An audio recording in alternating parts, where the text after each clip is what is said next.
पंढरपूर पंचायत समितीच्या गेटसमोर हे ते उपोषण चालू दिसले.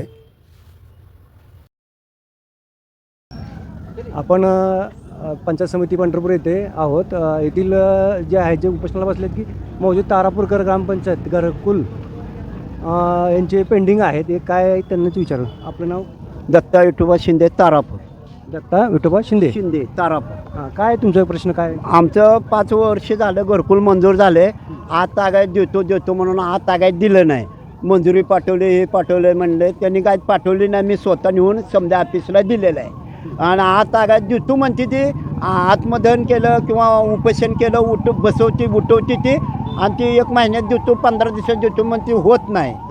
म्हणून ही 4थी वेळ आहे. किती वर्ष झालं प्रमोद? 5 वर्ष झालं असं मला चालवणे दाखवते. 5 वर्ष कंप्लीट झाले. मंजुरी कधी मिळाली तुम्हाला? मंजुरी मिळून वर्ष 2 वर्ष झाले. 2 वर्ष. हां, जाग्यावरती ठेवलं होतं. आणि ठेवल्यानंतर त्यांनी काय केलं, मंजुरीला परत पाठवले. मंजूर करून घेतो म्हणले, घेतले नाही ह्याने. परत त्यांनी काय केलं, ज्या त्या ऑफिसला पाठवलंय.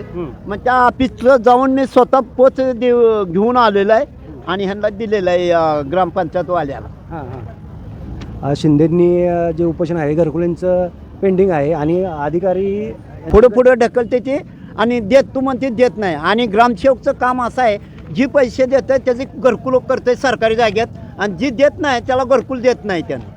आणि असे किती सरकारी जागेत त्यांनी घरं बांधलेले आहेत आणि काय लोकांचं बंगल्याचं हप्ता काढून दिलेलं आहे. याच्यामध्ये आपण पाहू शकतो की आपण सरकारी कागदपत्रांवर त्यांनी वेळोवेळी पाठपुरावा केलेला आहे त्यांनी. आणि जे BDO होते संसारे साहेब यांच्यामार्फत 23 सप्टेंबर 2025 रोजी तहसीलदारला हे पत्र गेलेलं आहे. आणि तारापूर येथील 245 1/ब ही सरकारी जागा जी आहे ही मंजुरी त्यांना मिळाली आहे. आणि बऱ्यापैकी याच्यामध्ये सर्व NOC असतानाही या गोष्टी का पेंडिंग ठेवल्या आहेत यासाठी त्यांनी इथे उपोषणाला बसले आहेत. आता आत्मदहन आहे, उपोषण नाही, आत्मदहन आहे. आत्मदहनासाठी मिळाल्यास मी आत्मदहन करणार, 100% करणार.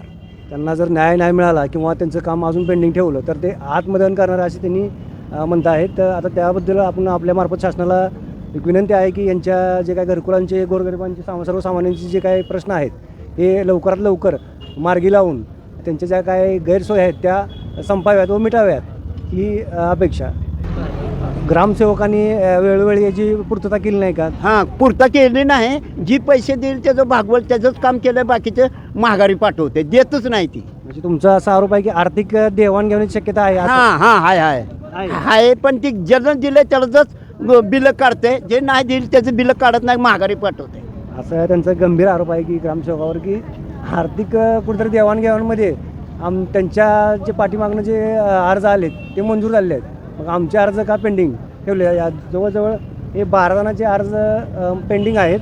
आणि बऱ्यापैकी सर्व NOC इलेक्ट्रिक आरक्षण दाखल्याची NOC आहे, परत विद्युत वाहिनीची आहे, आणि बऱ्याच जागेचं जे अहवाल आहेत हे NOC इथं सादर आहेत इथं केलेल्या. बऱ्यापैकी अजून काम का पेंडिंग आहे हे ह्यासाठीच त्यांनी घरकुलसाठी आत्मदहनाचा इशारा दिला आहे. तरी आपल्या माध्यमातून सरकारला अशी विनंती आहे आणि जिल्हाधिकाऱ्यांना विनंती आहे की यांच्या कामाची दखल घेऊन यांचे काम लवकरात लवकर करावे. हे आपल्या महाराष्ट्र न्यूजच्या माध्यमातून आपण त्यांना विनंती करू. धन्यवाद.